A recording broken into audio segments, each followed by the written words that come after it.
Thank you, John. Ladies and gentlemen, I will be talking about God, honor, and country. Just let me see the time.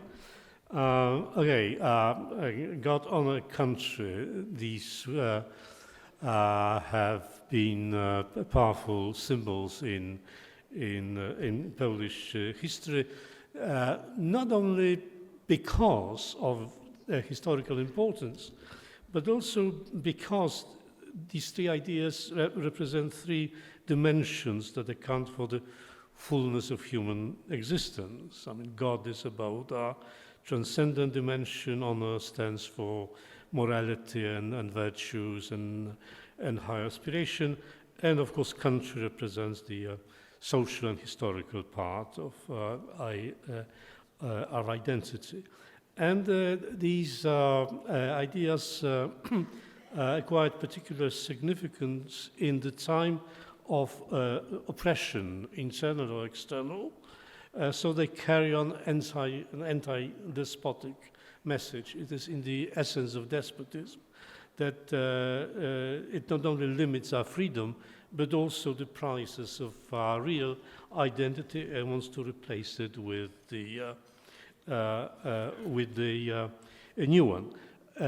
Communism was, of course, a particularly hideous form of despotism, and communism rejected this triad and embarked on creating a new man with a new social identity. The basic strategy was to eliminate all traces and remnants of all loyalties. The communists wanted to have a sort of clean slate, as the communist anthem, L'Internationale, made it clear. We will wipe off the past to have a clean slate. Du passé, faisons table rase. So this table rase was to be achieved in order to create a new man, a new society, a new identity. The memory had to be wiped off. The old creeds had to be wiped off had to be erased by means of terror propaganda, but also about the manipulation of people's minds.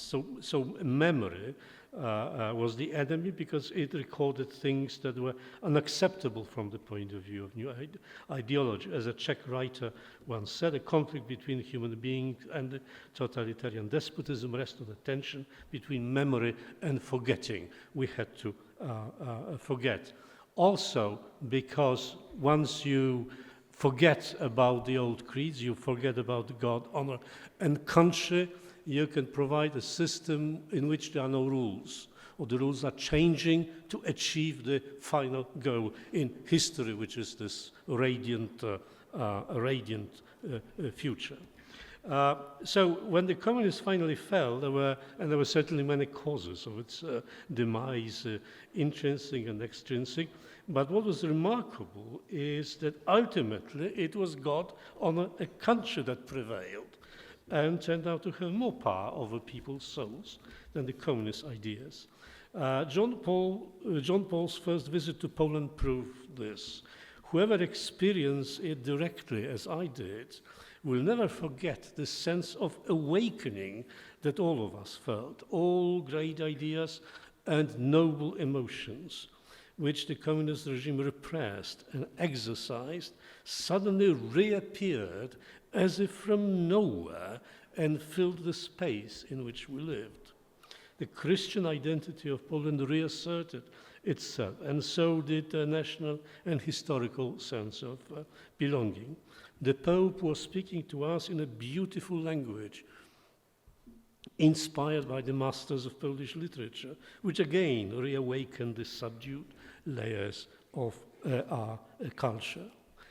What is paradoxical is that after the communist system collapsed in 1989, there was an almost immediate backlash against God, honor, country. All of a sudden, anti-religious sentiments provided a powerful source of energy for political movements and ideologies. Many politicians and intellectuals were warning against the danger of theocracy and insisted on the removal of religion to the private realm. Honor and related virtues were depreciated as unrealistic and anachronistic in the modern times, useless in market civilization. And finally, we were told that the specter of nationalism began to haunt the Polish society, which was believed to be even more ominous after we joined the EU. According to the EU demonology, nationalism is enemy number one. What is even more surprising is that the memory, which had been cherished before as a safeguard against the communist propaganda and social engineering, lost its value. And as in the time of communists, it was said to be a hindrance to modernization, a mental prison that kept us in the world of anachronistic illusions.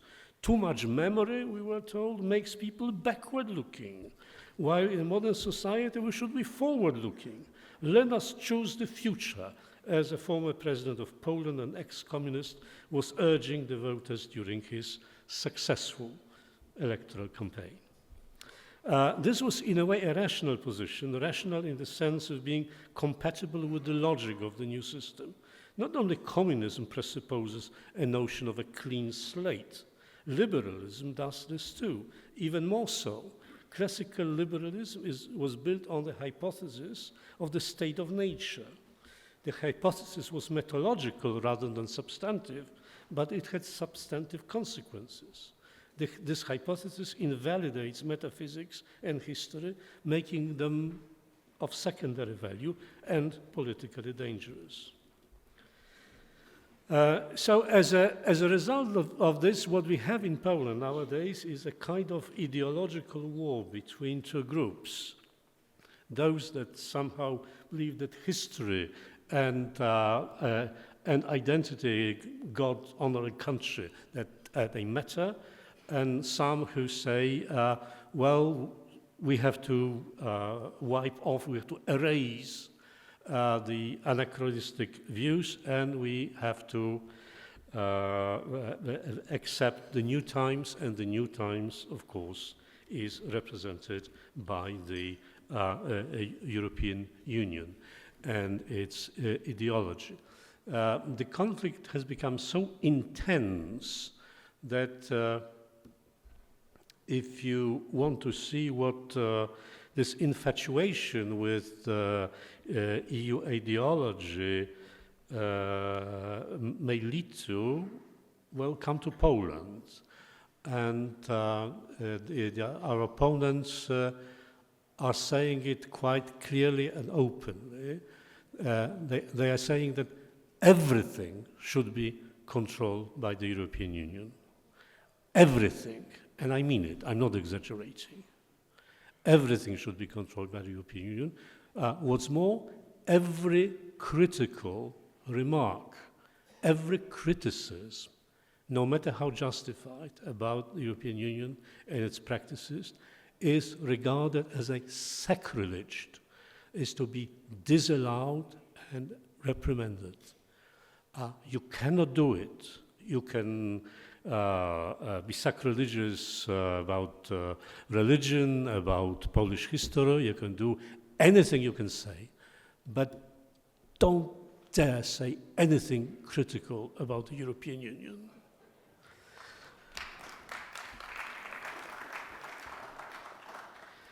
And of course, the European Union people are ecstatic about it. I mean, here you have a group of people, you know, who represent the most devoted followers. They say some things even the Guy Verhofstadts would hesitate to say. Anyway, so we have this conflict in Poland, and this ideological war, and I think the resolution of this conflict will have important consequences in the long run for the European continent, for the European Union, for Europe as such. Because it is my belief that, I represent a rather Euro-realist orientation. The European Union still, it is my opinion, the European Union has been more and more tempted to distance itself from memory. European Union is again the enemy of memory. It has distanced itself from European heritage, from European metaphysics historical tradition, and clearly European Union has been adopting a clean slate perspective. And that is the reason why the spirit of lawlessness that is characteristic for today's European Union. No rule is sacred. Everything can be violated as long as it serves this ultimate purpose in the future of history, that is the European integration, complete European integration. We don't know exactly what it means, but you are justified to violate every rule if you want to achieve this ultimate purpose. So the treaties virtually cease to matter in the European Union. You cannot appeal to the treaties. And it is the case of European Parliament, European Commission, but also European Court of Justice. We live in a fluid world, where the good people, the apostles of the future, are forging the brave new world. So, to conclude, I would say that there have been transitional epochs in modern history when it was possible to watch the development, the birth of new orders. Tocqueville captured this point, and he depicted the birth of a democratic society. There were several writers who accurately described the beginnings of a communist system. And some people say that ours is also an interesting time, very interesting time, because we can witness the emergence of a new form of despotism.